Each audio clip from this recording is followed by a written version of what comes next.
The following is a Kingfisher Media production.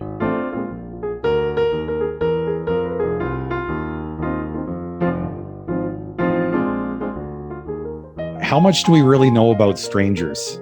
Is it fair to assume that they're different from us, or should we be searching for things that we can relate to? We shouldn't look so hard at the things we don't understand or agree with. We should look at the things that make us think, this is what I like about you. I'm a little bit nervous today because this is only the second interview I'm doing on video. I'm a little bit camera shy. I'm more of a microphone guy, but I think we'll just manage to get through this together, hopefully. With me today is a total stranger, aside from a couple of minutes of very superficial chatting. I don't know anything about him. I'm really curious to get to know what makes him tick. So I will let him introduce himself. Kellan Fluckiger, did I get that right? You did, Kellan Fluckiger, and that was the sum and substance of our pre-show conversation was how to say my last name. So there you go. So, Kellen, we had just like the briefest of chats about recording equipment, and you said something about having done some voice work. I don't know what that's all about, but even that just got me intrigued. What can you tell me about that? Well, I've owned a recording studio since the 80s. It's been more active sometimes and less active. There was a time when I, as a session musician, I did a lot of keyboard and synth programming, drum programming, that sort of thing. Plus, I also had a studio, and my specialty, the fun thing that was fun was to have because I played keyboards and had a lot of arranging and so forth experience, a lot of synths and drum machines, I used to bring in solo artists that were either, singer-songwriters, guitar players, or whatever, and they and help produce their whole album. That was something I really enjoyed, and I did lots of those. Had some gigs with some Hollywood record stuff, and as a vocalist, I've been in a group a large choir that does classical music that had several albums that charted #1 on Billboard. So I've done a lot of performing in groups and individuals, both on keyboards and singing. So, and then I've also had a studio on and off for a lot of years because music's a big deal for me. So that's what it means. Okay, cool. So when you're performing in front of an audience, this seems to affect most people one of two ways. Either they're trying to hide from some insecurity and they sort of get lost in the spotlight, or they just kind of thrive in that spotlight for a totally different reason, where they feel connected to this group of spectators, the audience. Do you fall into one of those categories more than the other? I fall into both of them. I've also done a lot of speaking. I'm a coach today and have been for the last 14 years. Before that, I had a 30-year career in the energy industry, and I spoke at a lot of conferences, and the role that I ended up before a lot of legislative bodies in California and the US and in Canada. And so I've been in the spotlight a lot. Sometimes it's hard. As the years have gone by, I've gotten not enamored with the spotlight, but developed, I guess, the ability to read the room and connect with the audience in a way, and understood that my goal there, if I'm performing, is to connect and have fun with them. And if I was in an executive or other kind of role and I was in front of a quasi-hostile crowd, my goal is to make something happen, not just get through the 2 or 3 hours of the conference. So that was a learning. I went through the same kind of holy crap stage fright as everybody does. I don't feel that anymore in any context. I've got 2 gigs. One tomorrow, I'm speaking at a global virtual summit, and Saturday I'm speaking for quite some time at a marketing conference, both of them virtually. So that's fun now for me. It didn't used to be. Yeah. Well, is there anything that you do to kind of like psych yourself up before you get in front of a group of people? I know people that have pre-game rituals, and whether it's game or speaking or anything, and they do that sort of stuff. I don't anymore. And the reason isn't because it isn't good or that it doesn't help. It's that I don't need to. And the preparation that I have is the same as the one I asked you before we started. Tell me something about the audience, because I really want to know. So it's not a defensive thing anymore. It's like, if I'm going to talk to these people, I want to give them something. And when I have that want driving me, whether it's singing or speaking or teaching or whatever I'm doing, that want supersedes any fear and allows me to participate with them in whatever event we're co-creating. I think that works on a large scale or a small scale, though, because I mean, it's, if I'm understanding you correctly, you're looking to have a meaningful interaction with whoever you're communicating with. You're not looking to talk past anybody.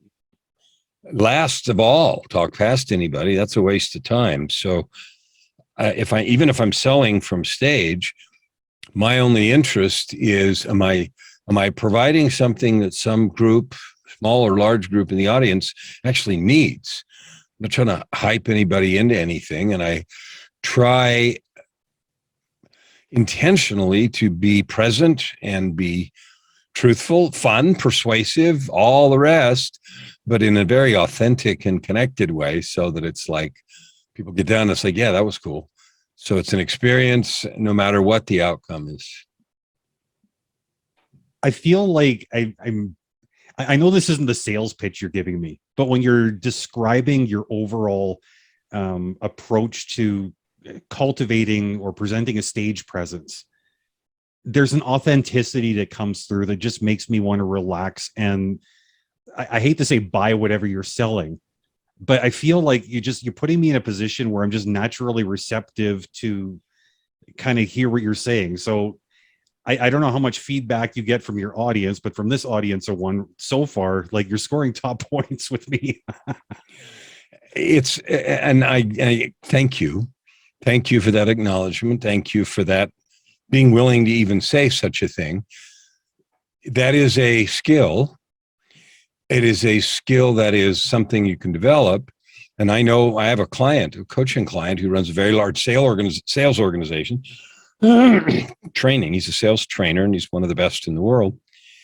And he's really good at it too. And the piece that you mentioned that's different for me intentionally is the authenticity.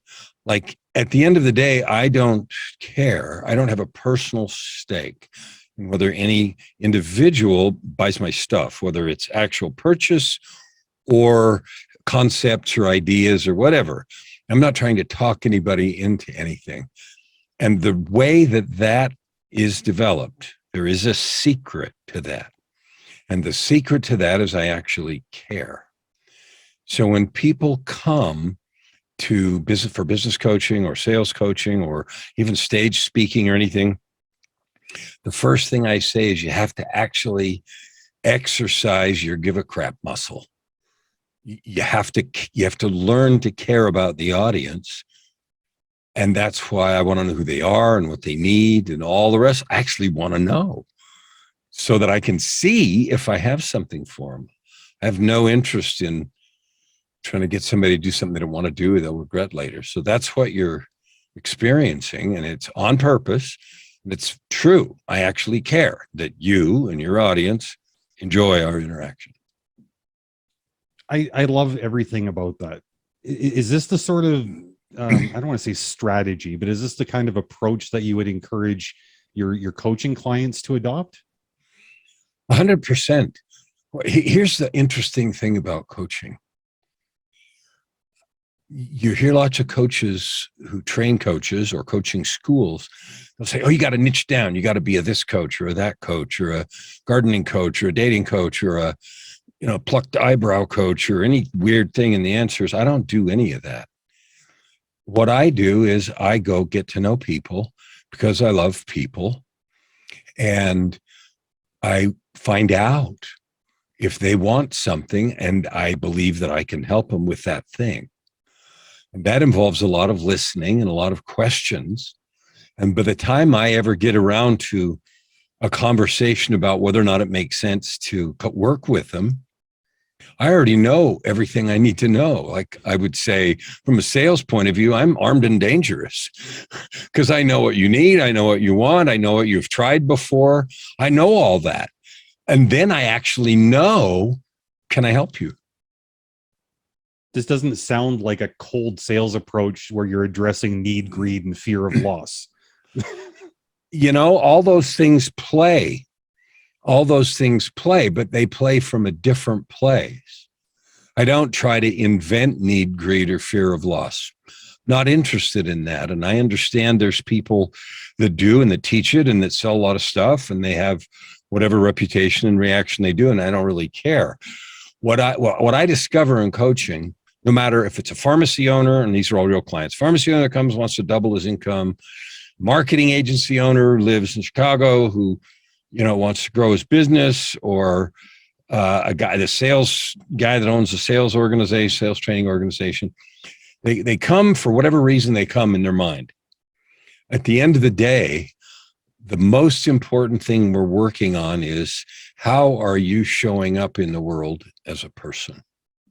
Like, who are you? Because if you can figure out who you are really and level that up, you can have anything you want.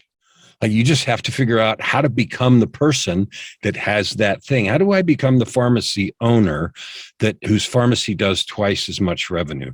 Well, I don't know. Let's see. What do you do good at right now? What would make that grow? How would we do that? Who do you have to be so that that's a natural outcome? Because when you do it the other way, it's like you have to try to do these things. And it's a white knuckle experience. If you change who you're being, the activities are like, yeah, whatever. Of course I do that because that's who I am. I find like I'm spending more of my time here hanging on your words than I am thinking about what the next question should be. I mean, what you're talking about, thinking about who you are. What does this successful version of me look like?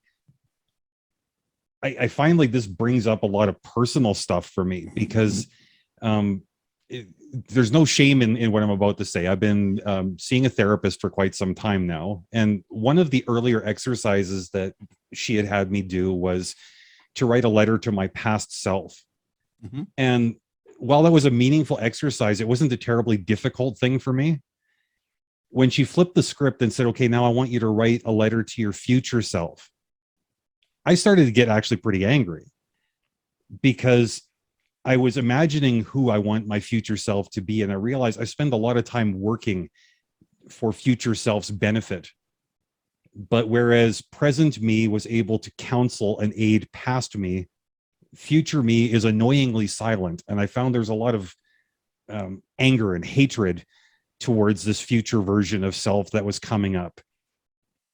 Now, I'm not trying to turn this into a conversation all about me, but is this sort of mindset something that you bump up against at all? Of course it is. There's lots of possibilities, and I'm not going to say this is it, but if we were working together, I would be exploring, are you pissed off at your future self because you think you can't have that? Like you have a dream about your future self and somehow you think that's out of your reach. And so you're mad at that version of you, because it has something you won't actually ever get. And if any version of that is true, like it'll take too long or it's too hard or I can't have it or whatever, I could have that except this or that. And we look at these externalities, the economy, COVID, the weather, God, the government, whatever. Okay. Like if we decontaminate all that and we take all the emotion out of it and say, what's actually in the way?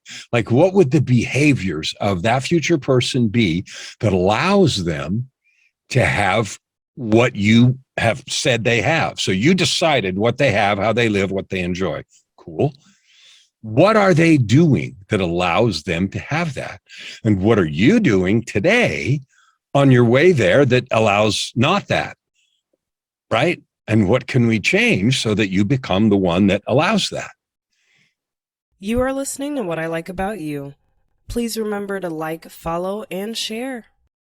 Yeah, these are all good questions. I mean, I would love to explore this as far as I'm concerned with you, but that's not what this show is about. the passion that you're using when you're talking about these things, it hints towards some sort of personal experience in the mix here. Dude, I only do one thing. From the second, and this is not hype, from the second my eyes open till they close at night, I have a personal mission. And that personal mission is to help a minimum of 10 million people discover, develop, and serve with their divine gifts. Every one of us has gifts that we are good at, that we like to do, and that we know intuitively we can and probably should be using to help serve and add good to the world, is a phrase that I use. We also have a whole rubric around us of what's important, and money and status, and an acronym that I use, WITOT, W-I-T-O-T, and it stands for what I think others think. You know, that infects so much of what we do and don't do, and what we try and don't try. And I have had some astounding, staggering, mind-blowing, divine, impossible experiences that have dragged me out of my own personal hell in my life, and that have put me in a place where I have developed patience I didn't used to have, love for everyone that I didn't used to have, empathy, and a real desire to have people experience the happiness that they can have. So there is personal mission, there is personal experience. Everything is 100% genuine. If you talk to me on any day, at any time, this is the same person you'd see. I feel that coming through loud and clear, which is honestly, it's a really refreshing experience for me. Good. So, yay. I'm not trying to, like, blow smoke up your rear. It just, I believe in honest and immediate feedback. So if I thought you were a total jerk, I'd tell you that just as comfortably.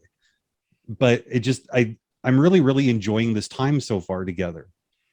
Well, good. There's a lot of information that's coming out. You don't waste words, but oh man, there's just so much that comes out in such a brief collection of sentences. One of the words that has come up now a couple of times, it just sort of it pings on my radar, maybe because of my own past, but you mentioned the word divine. You said divine gift, divine purpose. What does divine mean to you? Well,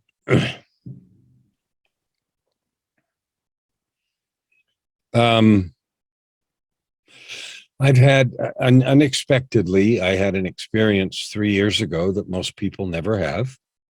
I died, and I spent several weeks in a coma. I contracted a fatal illness that caused me to die in the intensive care unit of the University of Alberta Medical Center. And during that time, I had 3 conversations with God at the door between life and eternity. Before that time, I knew some things, the kind of intuitive way we know things, the pull, the intuition, the yearning that we feel that we don't really know where it comes from, you call it intuition, call it the universe, call it whatever we want to, but it pulls at our heartstrings and we think we probably should do this, and we feel these yearnings. My experiences taught me that they're not only true, but they're purposeful, direction-oriented, and intentional. So divine, I mean, in the sense of from the intentionality of creation. We're not accidents. We were put here on purpose. We have been given gifts. We know intuitively that we were somewhere before. This isn't the beginning in a random moment. And if we're quiet and honest, we also feel that there's more to our existence than a few years of whatever we scratch out of this world, and then boom, it's over. And that comes from a place of having lived that way. I struggled with depression for decades. I had failed relationships. I lived with a universe of self-loathing. I was raised in a super religious home where the discipline would be felony child abuse today. Yeah.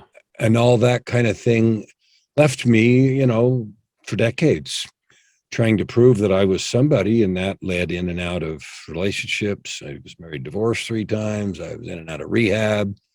At the same time, holding down very high level jobs, making ridiculous amounts of money. So complete juxtapositions that, kind of like movie stuff. On one side, it's like, wow. And on the other side, it's like, whoa, holy crap, that sort of thing. And so it's, comes together to where I comfortably, absolutely know some things. I don't try to make anybody else know anything, but when I coach someone and I can see they are, or even talk to someone, it allows me to be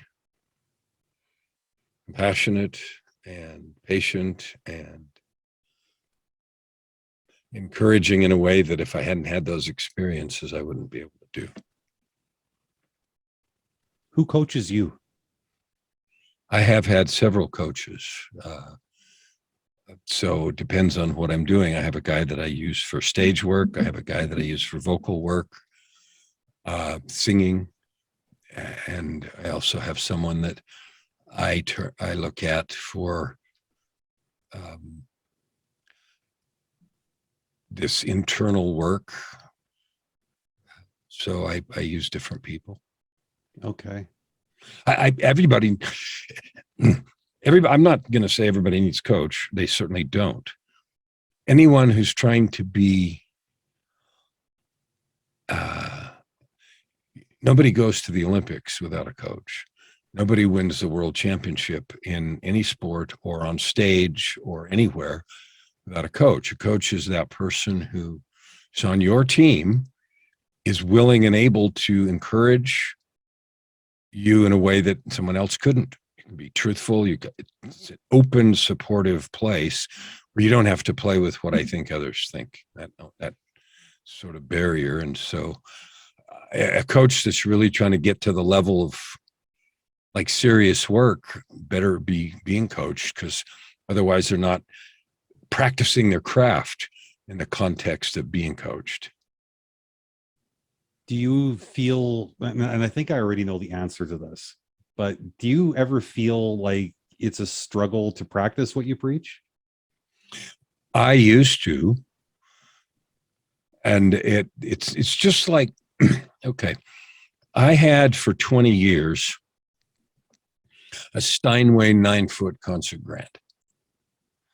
Okay, that is the concert grand that 90-something% of the world's artists perform on. Most concert halls have them. It is the Steinway D. I mean, it's that piano, you know what I mean? And there's Bosendorfer and there's Aeoli and there's some others, but Steinway owns wildly the lion's share of the market. I owned one for 20 years. I sold it 5 years ago when we moved from Phoenix up to Edmonton, because the house we rented, we did on purpose to be close to my wife's mom, because she was 90. She was late 80s then. Now she's 90 and living with us, but she wasn't living with us then. We needed to take care of her. And it didn't fit in there. And I'd had it for 20 years. And I thought, I've had my turn. Most people never get to play on one, let alone own one. Mm-hmm. So here's the story that goes through your head. I used to complain, I got to practice. And one day it occurred to me, I have to practice. I get the privilege of practicing as many hours a day as I want on a piano that costs as much as some houses, that is the premier instrument in the world that some people would die to touch. And I have to practice. Oh, how awful. That occurred to me. And I said it to myself that way. And it was funny. It's like, oh, for crying out loud. Right? So morning ritual, it used to be a pain. I got to get up, and I have created different ones. And today my morning ritual is between 2.5 and 3 hours. And I would no sooner skip that than run outside in the snow in -40, which it was day before yesterday up here, naked.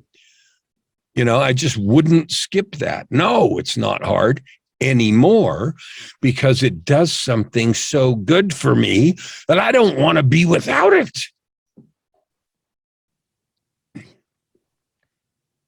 It's amazing what a tweak in your perspective and your attitude will do?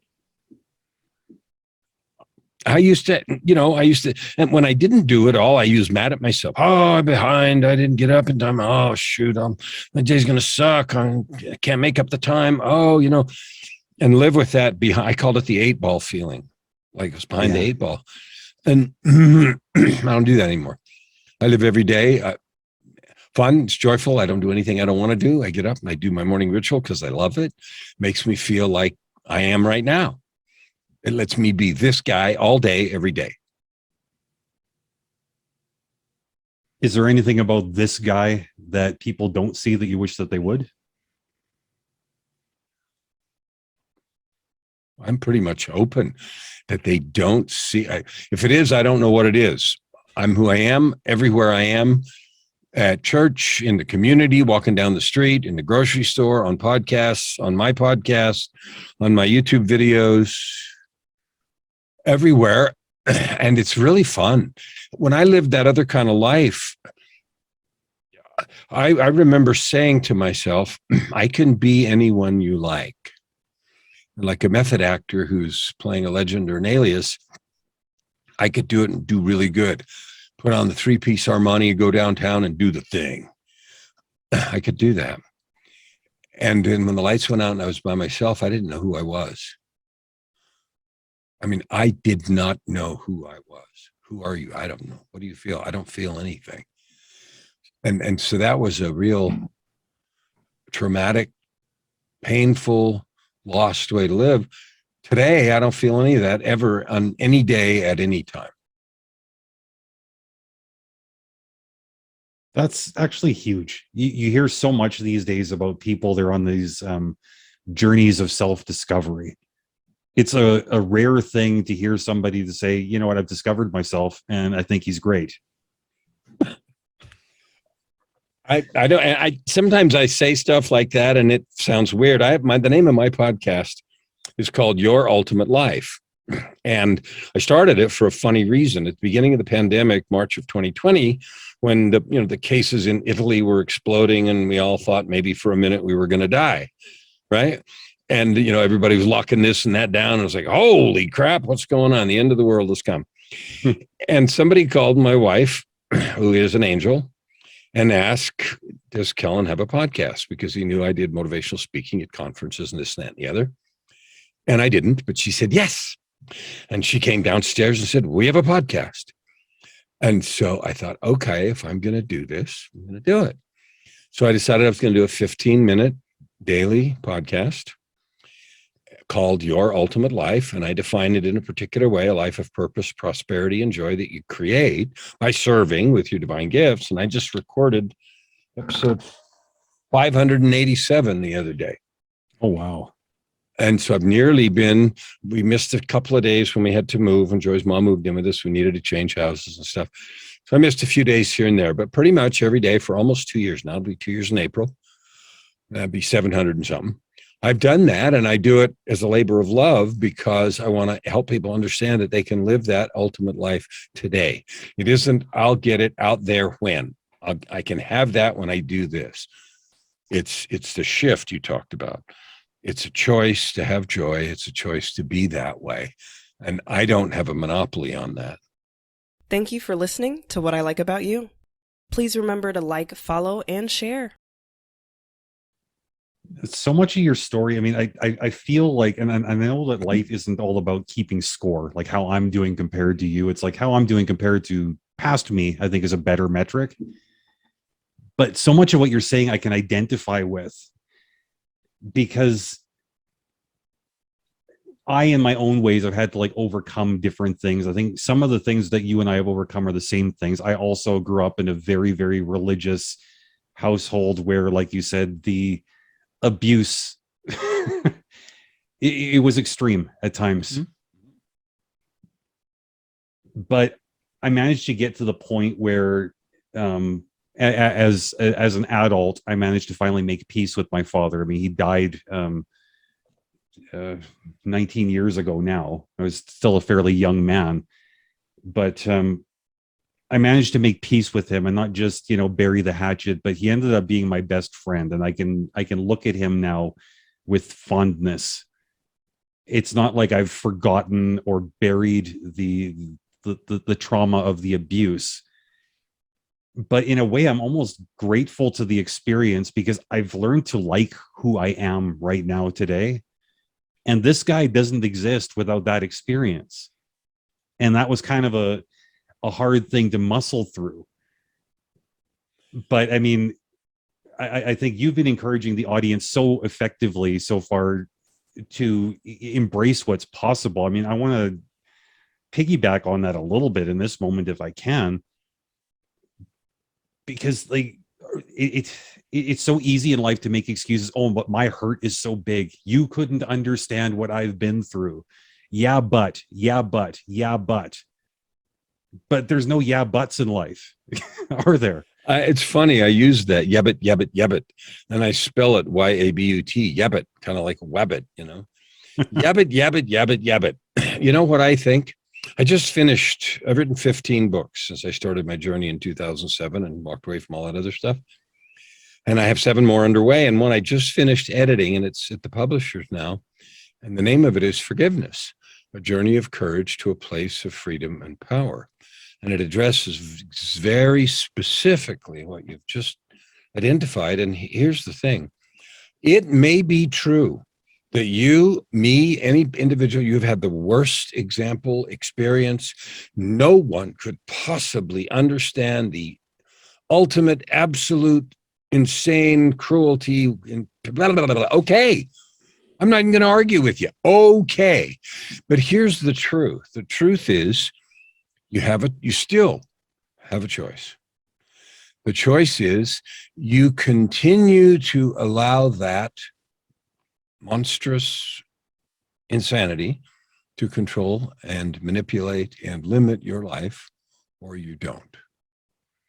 If you choose to hang on to the need of revenge, lust, or a need for someone to be punished, or a need for someone to apologize, or a need for someone to bleed out in front of you, or whatever it is, as long as you hold on to that, it's like carrying a great big bunch of rocks in your backpack. Yeah. And you're free to carry them till you die and claim to your grave. Fine, that's a whole bunch of life that you've missed and a gigantic pile of crap you carried you could have set down at any moment. And setting it down has nothing to do with absolving anything anyone did. It has nothing to do with making it okay. It has nothing to do with putting yourself in danger or doing anything stupid. It simply has to do with you declaring, I'm done allowing that set of incidents to have further impact in my life. The big turning point for me was I was listening to a talk that the Dalai Lama was doing years ago. And he had said something along the lines of holding a grudge is like drinking poison and expecting the other person to die. That was a real light bulb moment for me. It's just like you said. I mean, you can't always expect to hold other people accountable for the pain you're feeling, even if they're directly responsible for it. They can't undo what's been done. Unfortunately, dealing with the aftermath is entirely my responsibility, your responsibility. It's not theirs. And, it sort of ties into what's become one of my central philosophies, which is that taking personal responsibility is a much more valuable exercise than assigning blame. I love that. There's a dude that's dead now. His name's Dr. Nathaniel Branden, and he wrote a bunch of books about personal responsibility and open-ended questions like, if you took 1% more responsibility for whatever it is, some small thing, what would you do different today? And the idea, getting away from the idea you have to, it's all or none, incremental additional responsibility or incremental something, but the idea that it is, and one of his favorite things is like, no one is coming.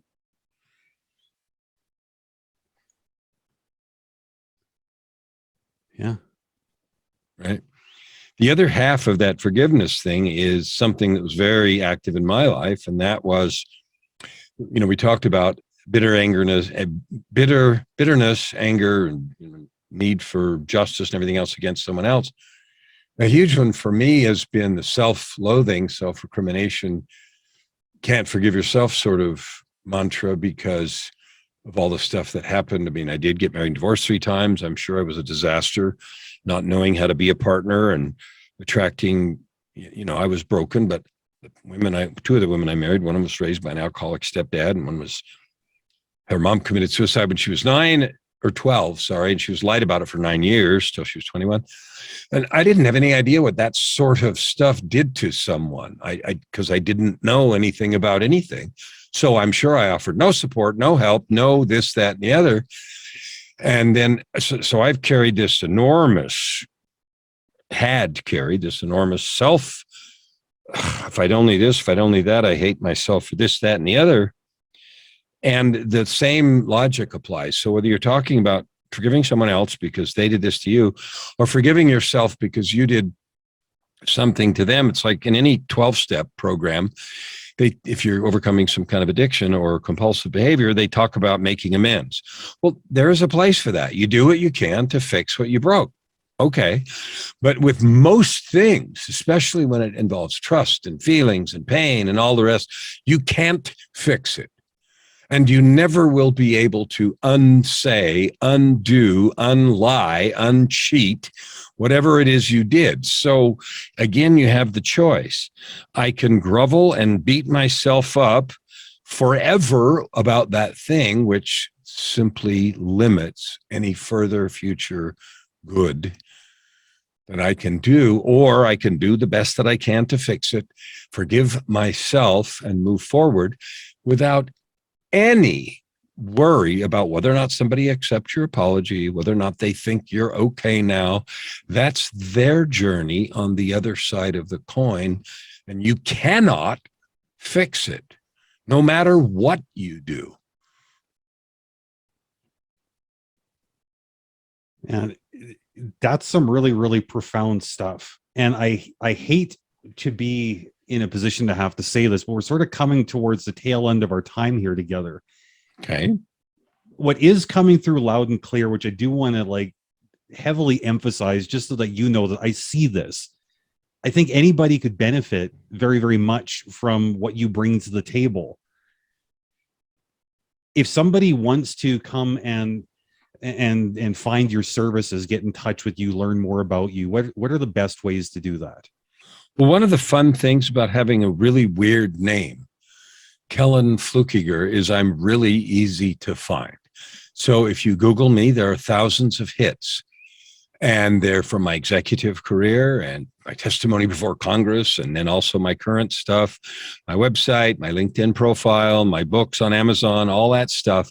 And you won't find the wrong one. Like, it isn't like there's somebody else. There's one other Kellan Fluckiger, and he's my son. And he's not doing any of this work. So okay, I'm really easy to find.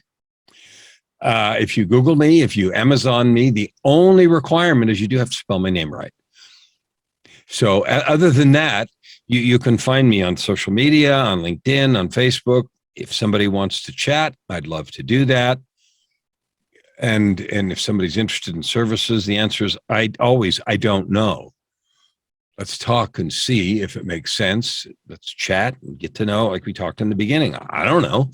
Let's just talk for a while and see what you want, see what you need, see what you've tried, and we'll see if it makes sense. Like I have a sign up here.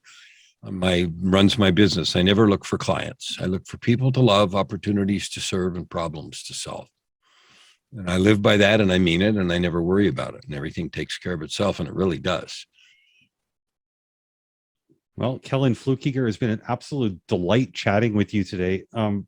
Normally at the end of the episode, I take a few moments to highlight the things that surprise me that I like about you and how they conflict with my preconceptions. But this is the first time in, I don't know how many episodes in we are now, 20 something probably, where I don't have any preconceptions that I need to battle with. And I don't want to butter you up too much and give you too much of a swelled head, but I feel like I've fed back on the things I like about you all throughout this conversation. So I would love it if this was a recurring theme on this show. But if it's not, this is the first and only time so far. I don't have anything new to add at the end. So I'm just going to thank you for your time. Thank you so much for your insights. Wow. Like, you've given me a lot to chew on. You're welcome. You're welcome with all my heart, and I want to honor you. And the reason I do is because anybody that takes the effort and time to add good to the world, to lift people's spirits, to give them something positive to think about, it's a good thing. And so I want to honor and acknowledge you for that work. So thank you. Thank you, Kellen.